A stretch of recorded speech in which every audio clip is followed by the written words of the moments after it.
Aspirants, good evening. Welcome to Ghatna Sutra. मैं हूँ दृष्टि जैन और अभी आज हम करेंगे 18 जुलाई 2025 के current affairs, both prelims as well as mains के करंट अफेयर्स के क्वेश्चन। ठीक है, तो सबसे पहला क्वेश्चन आते हैं हम प्रीलिम्स में।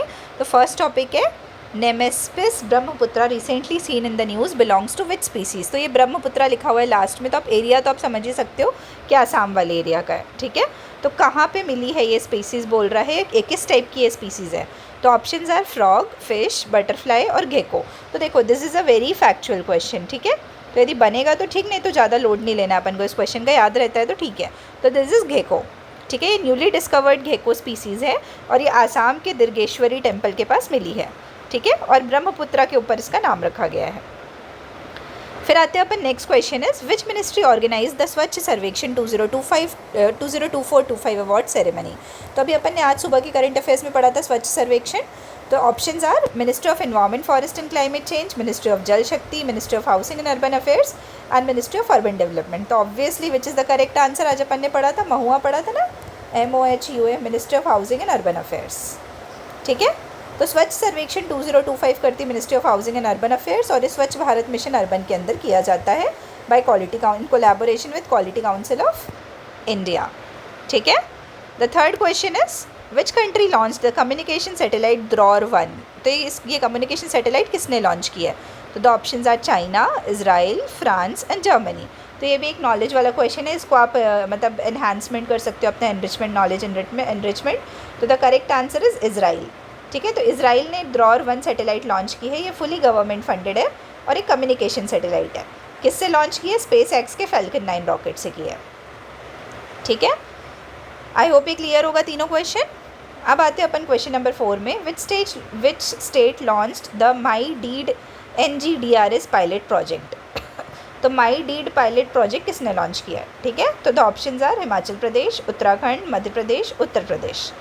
तो अब देखो माई डीड मतलब काम से एसोसिएटेड है। ठीक है, तो किसने लॉन्च किया था, तो correct answer is Himachal Pradesh. Himachal Pradesh launch the My Deed NGDRS pilot project to simplify land registration. तो लैंड रजिस्ट्रेशन को सिंप्लीफाई करने के लिए किया गया। यह अलाउ करता है ऑनलाइन एप्लीकेशन को and just 1 visit to the tehsil office. मतलब आपको ऑनलाइन एप्लीकेशंस वगैरह देने में आसानी रहती है। ठीक है, तो ये अभी कहाँ पायलट बेसिस पे स्टार्ट हुआ है, बिलासपुर सदर, डलहौजी और राजगढ़ में। ये हिमाचल प्रदेश के डिस्ट्रिक्ट्स हैं। ठीक है, आई होप ये क्लियर है। फिर नेक्स्ट है where was India's first water technology Aquatech park inaugurated. तो बोल रहा है कि वाटर से एसोसिएटेड जो एक्वाटेक पार्क है इंडिया का सबसे पहला, वो कहाँ इनॉग्रेट हुआ है। तो the options are Orissa, Sikkim, Assam और कर्नाटका। ठीक है, तो the correct answer is Assam. Assam में हुआ है इंडिया का फर्स्ट। ये ध्यान रखिएगा, ये भी फैक्चुअल क्वेश्चन है। तो इसमें कौन कौन सी टेक्नोलॉजी यूज़ करेंगे, biofloc, aquaponics, ornamental fish breeding, ये सब स्टार्ट करेंगे। ठीक है, आई होप ये क्लियर है प्रीलिम्स वाला टॉपिक।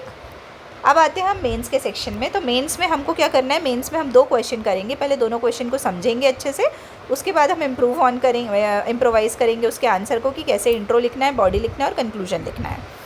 तो the first question is why is increasing crop output from the same land more important than using more land. तो फर्स्ट पार्ट क्या बोल रहा है कि क्यों क्रॉप आउटपुट बढ़ाना ज़्यादा इंपॉर्टेंट है rather then using more land, कि उतना प्रोड्यूस करने के लिए आप लैंड ज़्यादा यूज़ करो। फिर सेकेंड पार्ट है उसी का, what does this mean for sustainable farming, इसका क्या रिलेशन है सस्टेनेबल फार्मिंग से। और फिर थर्ड है how can India raise farm yields without damaging the environment. तो अब देखो क्योंकि हमने बोला प्रोडक्टिविटी बढ़ाना है, तो लेकिन ऐसा थोड़ी कि at the cost of environmental damage करेंगे। वही पूछ रहा है कि कैसे कौन कौन से तरीके से हम यील्ड बढ़ा सकते हैं विदाउट डैमेजिंग द एनवायरमेंट। ठीक है, तो हम बेसिकली क्रॉपिंग पैटर्न वगैरह से एसोसिएटेड है, यील्ड से एसोसिएटेड है, तो हम इंट्रो उसी से शुरू करेंगे। तो क्या इसमें क्या किया, इंट्रो को अपन ने क्वेश्चन से एसोसिएट किया है। With finite land and rising population the future of agriculture lies in intensifying productivity. तो हमको क्या करना है, प्रोडक्टिविटी इंटेंसीफाई करना है rather than expanding land use. और ये क्यों एसेंशियल है, फूड सिक्योरिटी के लिए और भी ज़्यादा एसेंशियल है। फिर why yield gains matter more than land expansion.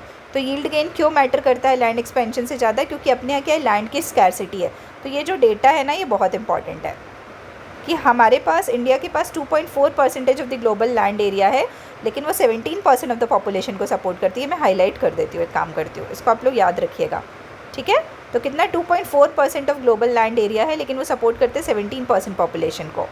फिर क्या है, यदि अपन को यील्ड बढ़ाना है और यदि हम उसमें लैंड बढ़ा के यील्ड बढ़ाएंगे तो क्या होगा, डिफॉरेस्टेशन होगा, बायोडाइवर्सिटी का लॉस होगा, फिर अर्बनाइजेशन होगा और इंडस्ट्रियल प्रेशर बढ़ेगा, तो इससे इन्वायरमेंट ऑटोमेटिकली डैमेज होगा। फिर अब इसमें देखते हैं हम रिलेवेंस फॉर सस्टेनेबल एग्रीकल्चर। उसमें एक पार्ट था ना कि क्या रिलेवेंस है इसका सस्टेनेबल एग्रीकल्चर से।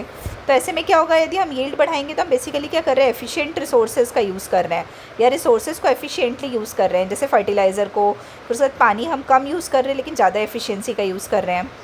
फिर क्लाइमेट रेजिलियंस, बेसिकली हम क्लाइमेट रेजिलियंस पे इम्प्रूव ऑन करेंगे and reduced emission, CO2 emission, methane emission जो एग्रीकल्चर से होता है ना, वो कम होगा। लेकिन अब ये हायर यील्ड को अचीव करने में कुछ तो चैलेंजेस होंगे। तो क्या चैलेंजेस हैं ये देखेंगे हम। क्या है, अपने यहाँ फ्रैगमेंटेड लैंड होल्डिंग्स हैं, तो small farm limits mechanisation and technology use, तो मैकेनाइजेशन कम हो जाता है। जब स्मॉल फार्म्स रहते हैं तो मैकेनाइजेशन अच्छे से नहीं हो पाता, टेक्नोलॉजी का यूज़ अच्छे से नहीं हो पाता। फिर सॉइल डिग्रेडेशन की बात करते हैं, तो ओवर यूज़ ऑफ फर्टिलाइज़र और पेस्टिसाइड है ना, वो रिड्यूस कर देता है सॉइल की फर्टिलिटी को। फिर वाटर स्ट्रेस, तो over dependence on ground water specially for paddy and sugar cane, ये बहुत ज़्यादा अनसस्टेनेबल है। आपको पता है ना, पैडी और शुगर केन में बहुत ज़्यादा पानी लगता है। तो अब हम देखेंगे इसके बाद कि वे फॉरवर्ड क्या है कि हम सस्टेनेबल एग्रीकल्चर किस तरीके से प्रैक्टिस कर सकते हैं। तो हम एग्रो इकोलॉजिकल प्रैक्टिसेस फॉलो कर सकते हैं, मतलब रीजन वाइज कि इस एरिया में कौन सा एग्रीकल्चर सही रहेगा, उस हिसाब से हमको काम करना है। ऑर्गेनिक फार्मिंग पे फोकस करना है, इंटीग्रेटेड पेस्ट मैनेजमेंट पे करना है।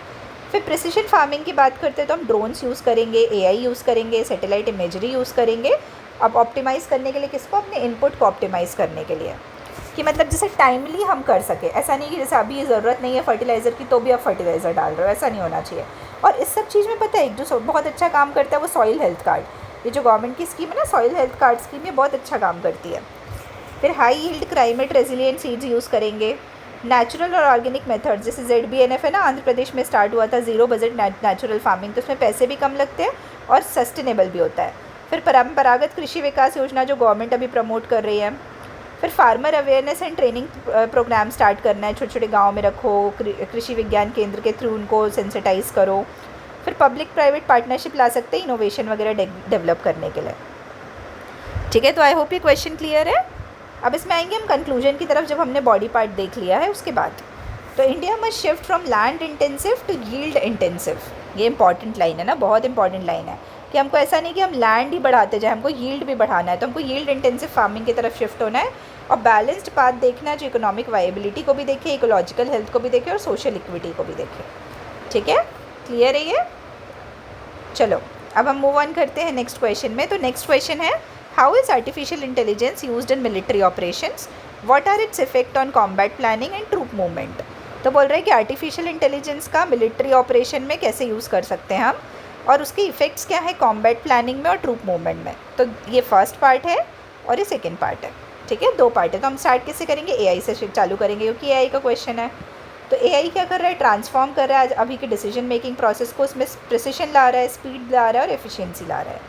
ठीक है, तो ये स्ट्रैटेजिक और टेक्टिकल प्लानिंग के लिए बहुत ज़्यादा एसेंशियल है।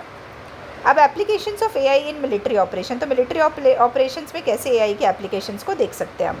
तो सर्विलियंस एंड रिकोनेसेंस, की सर्विलियंस के लिए सही रहता है, रिकोनेसेंस मतलब कि किस एरिया में क्या हो रहा है ये चेक करने के लिए। फिर ऑटोनॉमस वेपन्स जैसे ड्रोन्स वगैरह उससे सही तरीके से चल सकते हैं, जो अनमैन्ड एरियल व्हीकल्स होते हैं ना। फिर रोबोटिक टैंक्स होते हैं, उसमें फ़ायदा हो जाता है अपन को। फिर साइबर डिफेंस और थ्रेट डिटेक्शन कर सकते हैं हम आसानी से। इजराइल इन सब चीज़ों पे बहुत अच्छा काम करता है। फिर प्रोडक्टिव मेंटेनेंस, हम मेंटेनेंस के लिए प्रेडिक्शन देख सकते हैं कब क्या करना है। फिर ट्रेनिंग एंड सिमुलेशन से हम चीज़ें चेक कर सकते हैं। उसमें अब सेकेंड पार्ट था ना कि क्या इफेक्ट है इसका कॉम्बैट प्लानिंग और ट्रूप मूवमेंट डिप्लॉयमेंट में। तो फास्टर डिसीजन मेकिंग हो जाती है, ह्यूमन एरर्स कम होते हैं, प्रिसिशन टारगेटिंग होती है। फिर हम लॉजिस्टिक्स और डिप्लॉयमेंट को ऑप्टिमाइज़ कर सकते हैं और हम अपने फोर्स को और ज़्यादा बढ़ा सकते हैं। मतलब बेसिकली आपकी जो सही तरीके से यूटिलाइजेशन हो सकता है फोर्स का, मतलब जो चीज़ टेक्नोलॉजी कर सकती है तो आप ह्यूमन को कहीं दूसरे चीज़ में लगा सकते हो।